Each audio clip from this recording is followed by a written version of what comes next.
la ngikhona manje ila ngikhona kufanele nazi ukuthi uNkulunkulu ungibusisile eSouth Africa ngokuthi ngifike la ngizogcoba la lapho engikhona ila khona ngitsheleli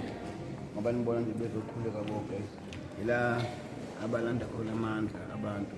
ila mina ngizokhuleka khona ukukhulekela ukuthula nokuphilisa abantu ngizocela kuzo zonke ingilozi nezithunywa engihamba nazo namakhosi engihamba nawo noNkulunkulu kanye noShem noGombela ngizocela ukuthi la ngikhona uNkulunkulu ngiyacela ukuthi nani nonke nibusiseke ukufika kwami sibonane nani nanokuthi kumthinta nje kwami manje sekuzoba ube wena zonke inkinga zakho ziyaphela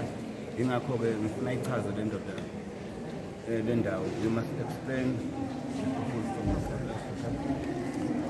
At my back, at our back, there is a stone next to the ground. It's considered to be a holy stone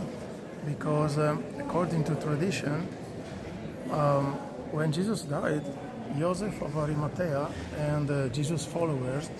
took the body of Jesus down the cross and they laid the body of Jesus on this stone to prepare the body for burial. So they prepared the body with oil, perfumed oil. They cleaned the body, of course, and then they put oil over Jesus, over the body of Jesus,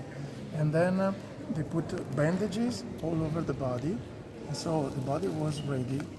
to go to the tomb that is 20 meters from here.